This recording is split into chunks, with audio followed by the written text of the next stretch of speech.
central, e depois, obviamente, a questão da verdade no direito processual penal.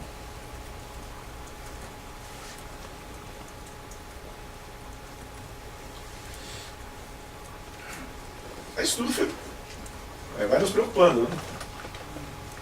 Que história é essa do processualista penal brasileiro, do processualista penal português, do processualista penal espanhol, do processualista penal argentino, colombiano?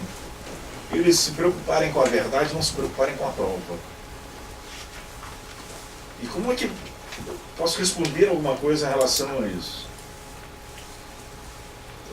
E diante desse universo de questões, né, sobre a verdade, teoria sobre a verdade, como é que eu, Geraldo, saio de um questionamento sobre a verdade? Alguém vai me perguntar, mas qual é a sua... Que teoria você adota relativamente ao tema da verdade? No início dos anos 70, dois importantes pensadores foram para a Holanda e lá eles protagonizaram um debate que está no YouTube, vale a pena assistir, e também está agora, já há alguns anos, um pequeno livro. Noam Chomsky e Michel Foucault. Noam Chomsky e Michel Foucault foram debater uma série de questões sobre as quais havia um acordo do desacordo deles. E uma das questões que eles foram debater diz respeito à natureza humana. Natureza humana. Para Chomsky, os humanos têm uma natureza. Para Foucault, é a cultura que nos determina como nós somos. Chomsky vai fazer experiências no campo da semiótica com crianças muito novas, dos mais variados lugares, submetidas a processos de inserção cultural em culturas muito diferentes. E apresentará como resultado dessas suas investigações no campo da semiótica a identificação de padrões de ação e reação deste ser humano, criança, menino ou menina, que distinguem dos filhotes dos outros animais. E Chomsky então vai afirmar que essas características que distinguem o filhote humano dos filhotes dos outros animais são marcas de uma natureza humana. As investigações, as pesquisas, elas são um apoio argumentativo bastante forte. Elas dificultam um debate que normalmente é travado apenas do ponto de vista retórico. E Michel Foucault vai dizer, não, é a cultura que forma o que há de diferencial entre o humano e os outros animais. E Chomsky vai e apresenta uma série de dados que ele recolhe e diz, me explique então o que eu estou vendo. Esse debate por gentileza, mais uma vez, sem querer abusar, Yuri, vê o título do debate, o livro Noam Chomsky e Michel Foucault, para a gente passar. E depois eu vou passar o outro livro que eu prometi ontem, do Humberto Eco, já está aqui, passo para vocês. Tá? E o Foucault é colocado nas cordas. Ele é colocado nas cordas, ele diz o seguinte, olha, eu não me convenço com as suas pesquisas. E claro, um debate desse tem que ter um mediador à altura. O mediador também vira e fala, não, mas uma resposta tem que dar. Porque não é só o Chomsky. São vários outros investigadores que afirmam que, por né, por vários ângulos é possível chegar à conclusão de uma natureza humana, que é um tema altamente controvertido. Só para, já que no campo da antropologia é um tema altamente controvertido. O Foucault diz, olha, vocês têm razão num aspecto. A enorme maioria das pessoas acredita que existe uma natureza humana. E a partir da crença de que há uma natureza humana, elas orientam as suas ações, estratégias, políticas, uma série de coisas. Eu não me rendo a isso. No entanto, eu tenho que lidar, lembra que eu falei? Os conceitos só fazem sentido se forem conceitos compartilhados. Eu tenho que lidar com o fato de que a natureza humana é um conceito compartilhado socialmente. E eu vou trabalhar a natureza humana como um indicador epistêmico. Mesmo sem acreditar que ela exista, eu a tomo como existente para a partir daí desenvolver outros raciocínios. Tudo bem. Descobriu aí? Sim. Pode falar, fala em voz alta pra gente. Natureza humana, justiça versus poder. O debate entre Chomsky e Foucault. Natureza humana, justiça versus poder. Natureza humana, justiça versus poder. O debate entre Chomsky e Foucault. O livro é muito interessante, que é a reprodução do debate oral, mas assistir lá no YouTube é muito legal, porque você tem as reações, né, os movimentos, os silêncios também vão dizer muita coisa, né, as hesitações entre dois grandes gênios da cultura, da nossa cultura contemporânea, não apenas da cultura ocidental, Noam Chomsky e Michel Foucault. E o livro de ontem é O Signo dos Três. E o livro de ontem é O Signo dos Três, Editora Perspectiva.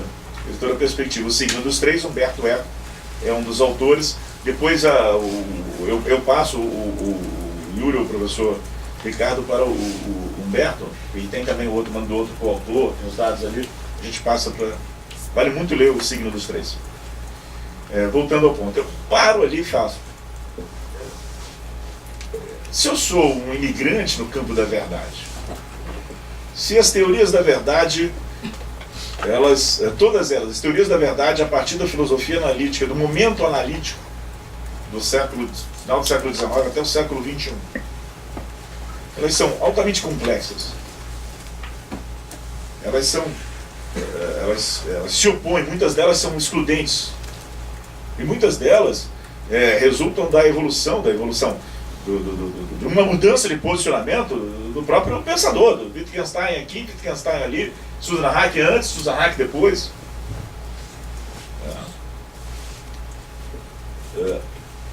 Por que não trabalhar a verdade como um indicador epistêmico? Eu não necessito, ela não necessita ser central no meu pensamento. Desde que eu saiba que não faz sentido uma prova de alguma coisa que eu não acredito que possa ser demonstrado.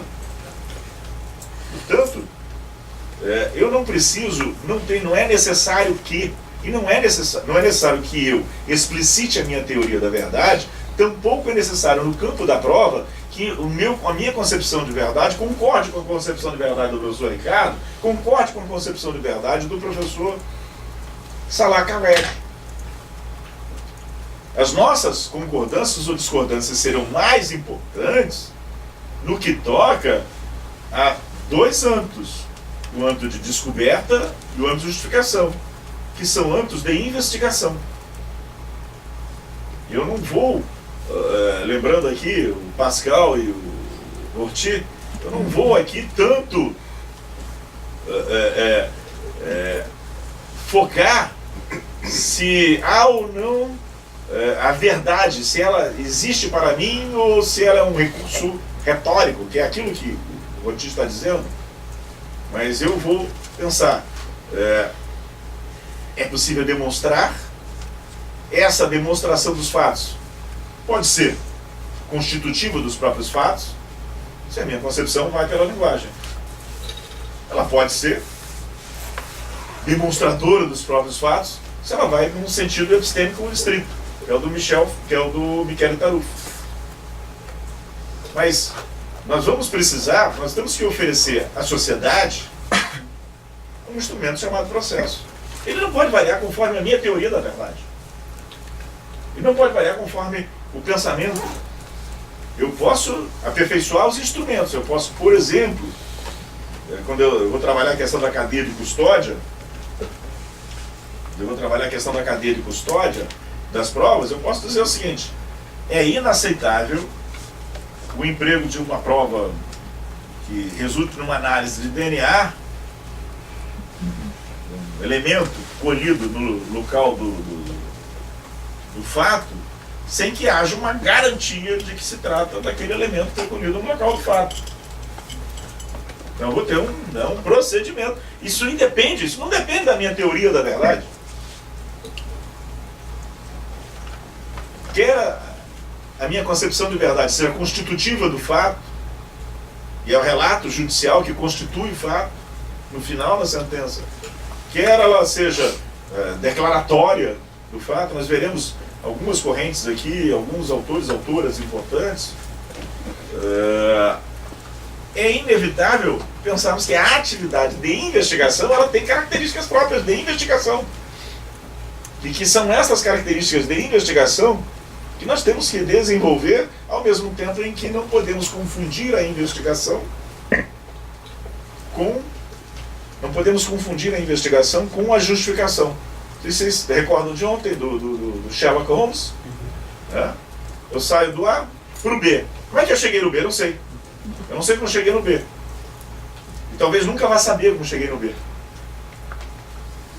E aí a justificação vai construir uma ponte do B para o A passar para o B, mas o A já passou para o B, o A já está no B. Então essa ponte ela não liga na passagem, ela só justifica.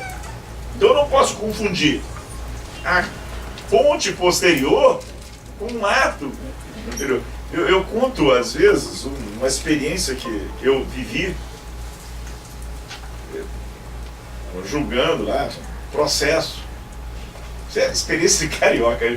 Isso vai para o YouTube, né? Os caras vão me assistir em outros lugares e falar: isso é um problema dos cariocas.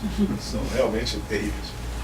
Mas é verdade. Ele tinha lá um processo, a prova toda tinha sido produzida e aquilo estava na minha cabeça, andando, circulando e nada. Tem um lugar no Rio de Janeiro chamado Centro Cultural Carioca. O Centro Cultural Carioca foi a sede, foi a escola de música do Pixinguinha. E é um lugar clássico lá do samba do Rio de Janeiro. Aí, eu falo isso depois, eu vou falar dos autores do processo penal. Aí eu estou lá no Centro Cultural Carioca, que eu, com muita honra, apresentei ao professor Rui Cunha Martins. Né? Lá ele conheceu Alcione, o povo que frequenta o Centro Cultural Carioca. Alcione, a outra, meu Deus do céu, esqueci agora. Estou lá eu sambando, juro por Deus. Foi fato. Estou lá. Uma música, não sei o que aconteceu ali. Eu paro no meio daquilo e falo: agora eu sei o que aconteceu. A melhor explicação para o fato é essa. Estou no Centro Cultural, no meio de um samba, me veio a solução da causa. Vê se eu posso colocar na sentença. Depois de meia dúzia de chopes no Centro Cultural Carioca, eu então cheguei à conclusão de que o sujeito era inocente e culpado. Faz sentido isso, professor Ricardo? Então faça depois uma pesquisa sobre o que alguns processualistas penais brasileiros falam sobre justificação. Justificação é a revelação dos caminhos que levaram a razão àquela conclusão. Então eu vou lá justificar. Também sem chopes. Eu vou tentar lembrar qual era a música que eu ouvi. Estava ouvindo aquela música, de repente me veio à cabeça então que a solução é essa. Não faz. Não é isso. Efetivamente não é isso. Efetivamente não. Não é isso. Voltando ao ponto, para a gente caminhar para o final dessa parte, trabalhar com indicador epistêmico. Na verdade, como indicador epistêmico. E preocupar com as questões da demonstração. Mas lembram que eu mencionei a vocês? Epistemologia individual e epistemologia social. Está lá o juiz, diante da testemunha, ou da vítima, ou de um documento, ou de um laudo, E a outra visão é: qual é a estrutura procedimental adequada para a demonstração da existência de fatos que deixam vestígio? Epistemologia social. Fiquei pensando. Verdade centralizou as atenções do processo penal. Eu sou de um tempo em que o meu professor de processo civil ou penal me dizia que o que distinguia o processo civil do processo penal é que o processo penal se orientava pela busca da verdade real e o processo civil, verdade formal. Ela está centralizada. Isso já vimos que é um mito. Um mito, como todo mito, cumpre funções políticas. Um mito é mais difícil de ser derrotado do que as coisas físicas. Eu posso tirar esse livro daqui e botar aqui. Mas como o mito ele não tem essa corporidade, ele é dominação, ele é construção de subjetividades, eu não tenho como... Por isso que dizem, né, você não adianta fazer uma lei se a mentalidade não mudar, né? Você não tem como mudar isso. Tocar e empurrar o mito para fora. Mas os mitos também se constroem a partir, eles se tornam possíveis a partir de estruturas que os viabilizam. É onde entra a epistemologia social. Então, abdicando de pesquisar a verdade, de disputar as teorias da verdade, e pensando, vamos trabalhar a qualificação da atividade probatória para diminuir os riscos de arbítrio, de capricho, de erro. Talvez a melhor maneira de fazer isso seja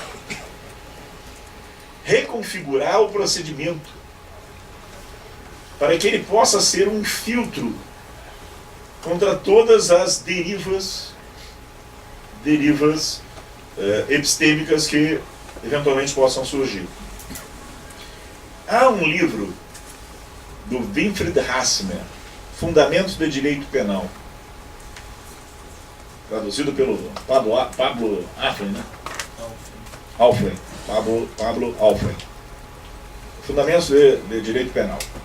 Esse livro ele é interessante por muitas razões. Ele é interessante metodologicamente, porque o professor Hassemer ele irá estudar categorias do direito penal e do direito processual penal, empregando a metodologia do estudo de caso. Então, muitos de vocês vão querer, por conta até da formação criminológica de vocês, vão querer trabalhar com estudo de caso. Vale a pena dar uma olhadinha num estudo de caso bem feito. Em segundo lugar, porque, num determinado momento, Hassemer irá falar de algo chamado concepção cênica do processo. Hassemer ele era filósofo também. Não era um imigrante na filosofia, ele era um nativo na filosofia. E ele vai falar da concepção cênica do processo. Que muitas vezes nós reduzimos estritamente a questão da posição das partes, onde senta o promotor de justiça, onde senta o juiz, onde senta o advogado, mas que é muito mais do que isso. E que esse muito mais do que isso nos foi revelado por Michel Foucault. Michel Foucault.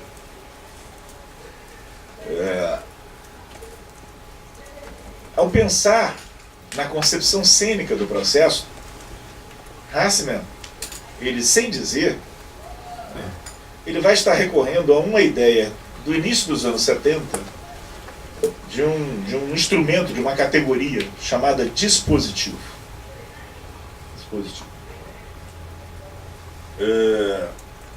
Deixa eu ver aqui.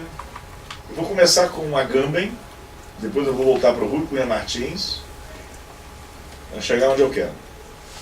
Muito tempo depois de Foucault, tempo depois de Hassemer, Giorgio Agamben vai recuperar a ideia do dispositivo e vai nos dizer o que é um dispositivo.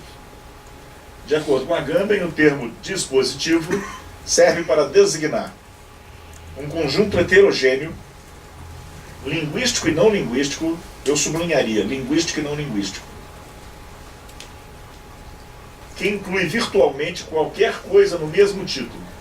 Discursos, instituições, edifícios, leis, medidas de polícia, proposições filosóficas. Lembram quando eu falei ontem do Alberto Bieder? Lembram quando eu falei do estudo das organizações?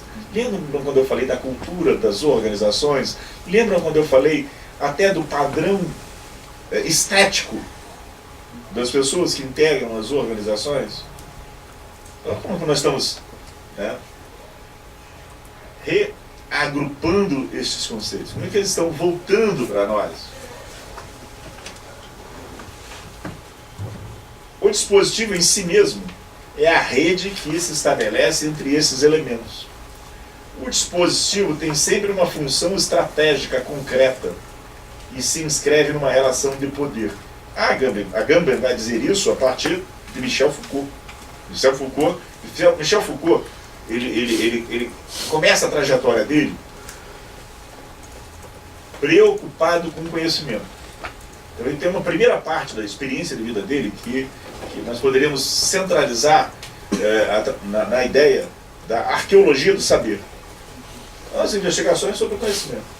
Num determinado momento, Foucault chega num beco sem saída e percebe que acima, abaixo, no subterrâneo, não visível, e ao lado do saber existe o poder. E é esse poder que vai ser decisivo. E ele modifica a sua forma de investigar e sai de uma arqueologia do saber para uma genealogia do poder. E a partir daí, microfísica do poder, uma série de...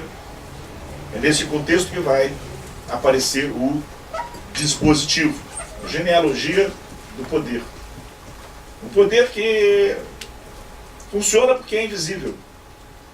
Lembram que eu falei a diferença entre poder e força ontem, do tirano e tal? Ele vai recorrer a isso aqui. C. Como tal, resulta do cruzamento de relações de poder e relações de saber. Então, dispositivo, relações de poder e relações de saber. Deixa eu ver se eu botei ele. Entre nós, um extraordinário pensador chamado Rui Cunha Martins, professor de literatura, professor de história das ideias, professor da Universidade de Coimbra. Ele vai perceber que isso que nós, lembram do jurista, lembram da disciplina, falei tanto de disciplina ontem, da disciplina século XIX, disciplina direito processual penal, disciplina teoria do processo, que nós, por disciplinarmos tanto os métodos de arbitramento de responsabilidade, nós passamos a enxergar o unicórnio. Nós passamos a enxergar o que não existe. Nós nos condicionamos, não apenas Hélio Tornag, não apenas Frederico Marx, não apenas João Mendes Júnior, todos nós fechamos, colocamos os antólios e juristas, donos do saber jurídico, afirmamos, processo é isso. Qualquer que seja a teoria do processo, a que se filie o juiz. O Rui, como não é jurista, ele olhou para o processo para ver o que era o processo. Falou, não, o processo é um dispositivo. No que Hasselmann foi confirmar. Ele já tinha confirmado antes, lá, 1986, tinha confirmado. Lembram da definição aqui, né? Aqui. Conjunto heterogêneo, linguístico e não linguístico. Lembram do exemplo que eu dei dos dois meninos na esquina de Ipanema? O negro, pobre da favela, o branco, rico, bem armado, a decisão de autuar um por tráfico de drogas, de autuar outro por posse de drogas.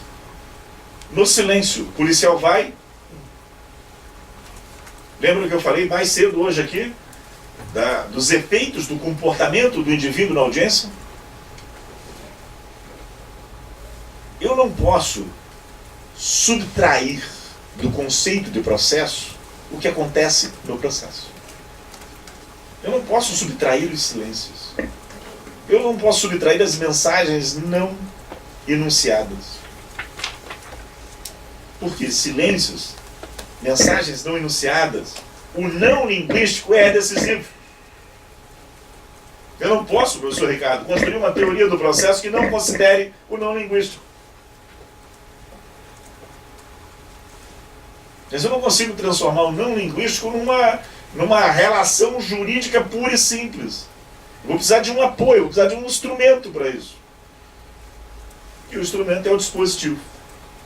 Segundo Rui, o estatuto do dispositivo irá se caracterizar pelas cadeias de variáveis relacionadas entre si, produzindo essa interpenetração, determinando linhas de força e determinadas linhas de fratura. Porque não é um contínuo. Né? Todo mundo aqui que tem a experiência do processo, que é do processo, lembra?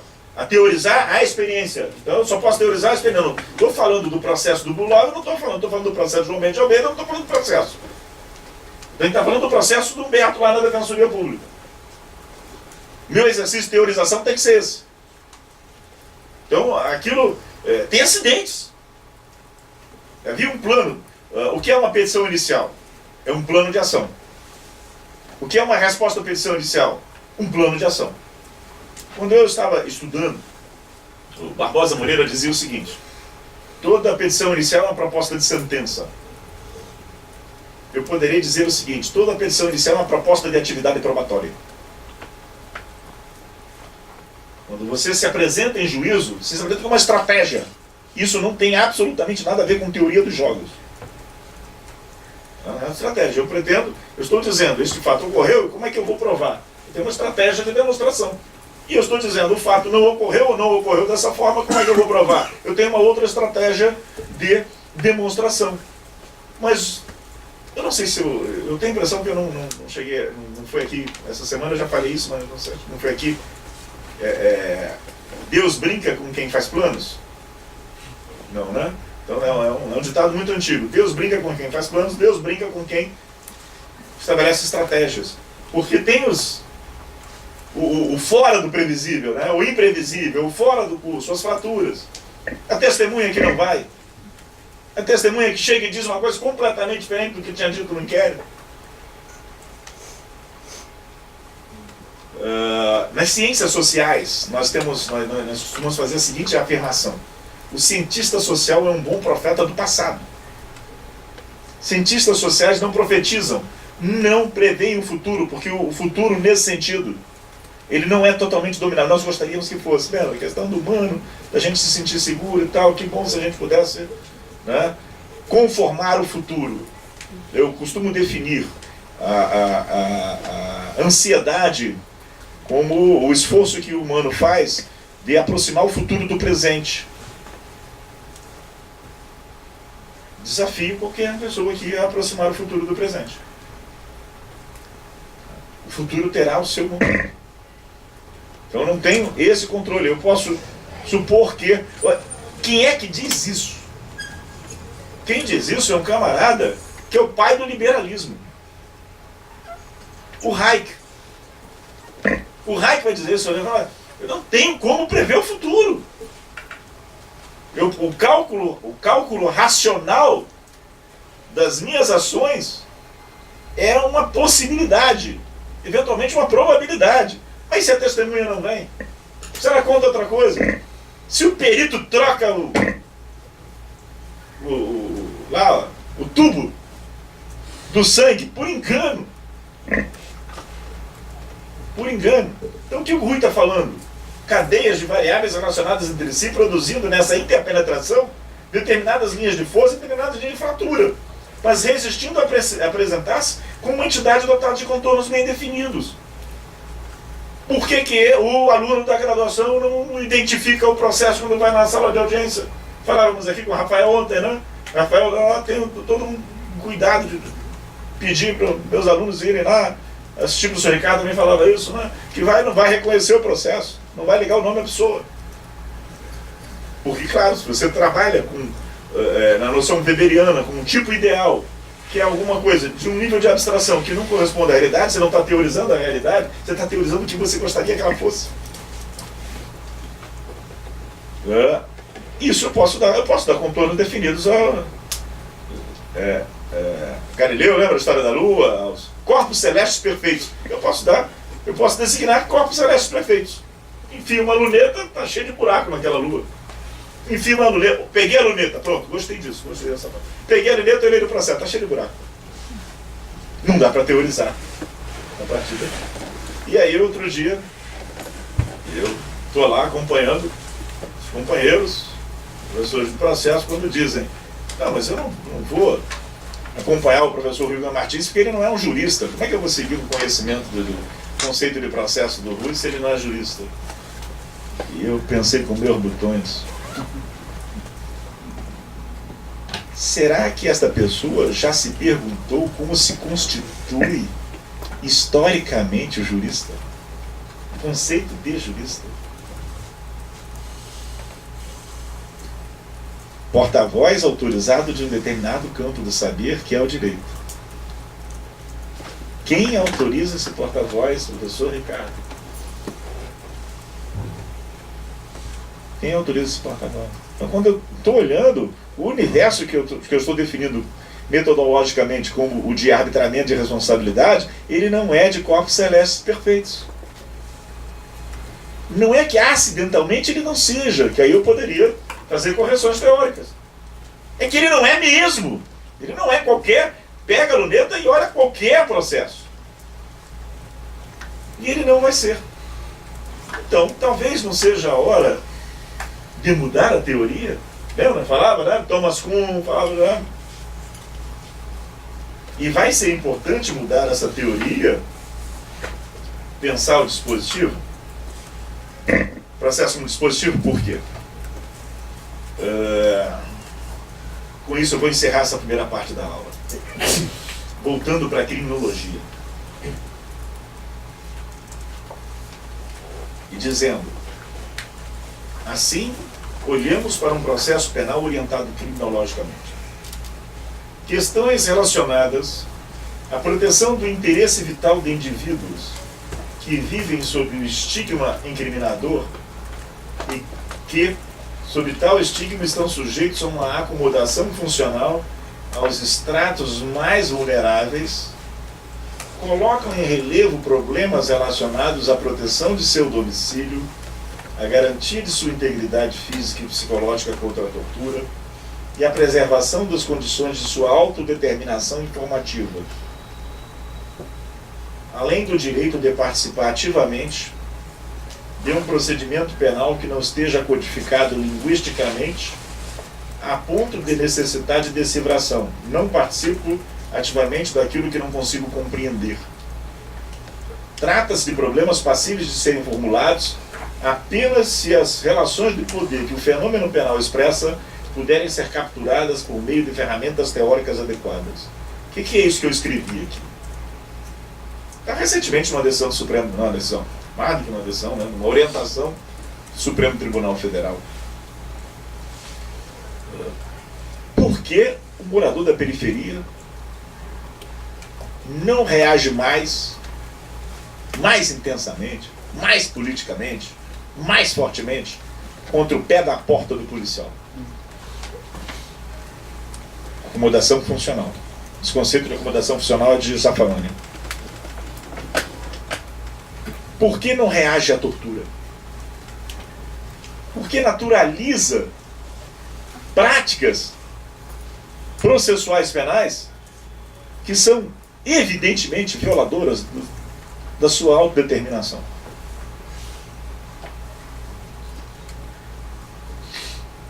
Se eu não conseguir, se eu olhar para essa realidade periférica e afirmar que isso é patologia, eu vou estar olhando para o céu e dizendo, os astros têm formas perfeitas. Porque não é de patologia que se trata. E isso ficou muito claro no julgamento da tutela do domicílio. Quando nós, aparentemente, nos surpreendemos com aquela... Não, mas se há suspeita de um crime em curso, entra na casa. Aquela decisão do Supremo Tribunal Federal no final de ano. Todo final de ano nós estamos sendo agraciados com algumas decisões interessantes. Se nós pensarmos, eles erraram num sentido estritamente interpretativo, hermenêutico, nós vamos ficar, usei essa expressão ontem no jantar, Vamos ficar com a brocha na mão, vão tirar a escada da gente. Agora, se olhar e falar, não, isso aqui está dentro de uma estrutura de poder. Está dentro de um dispositivo, eu vou ter que voltar ao dispositivo e vou estabelecer uma discussão que é dolorosa. Que é dolorosa.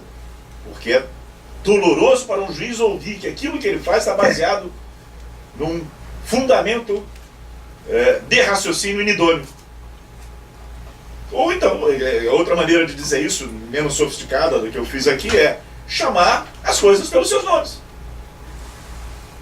Chamar as coisas pelos seus nomes.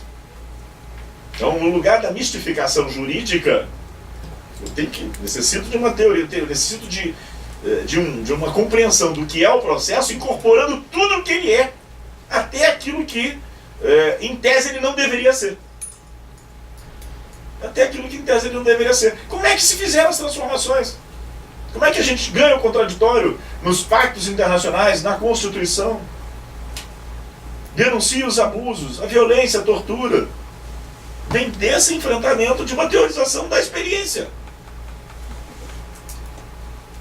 De uma teorização da experiência. Na segunda parte da aula, do nosso encontro, dessa nossa conversa, então eu vou falar como a gente pode organizar no campo da epistemologia social isso para tentar fazer com que as decisões judiciais sejam menos arbitrárias, menos caprichosas e que não mirem tanto nos descendentes dos antigos escravos. Porque é disso efetivamente que a gente está falando no Brasil. Tá bom? Intervalo. 20 minutos.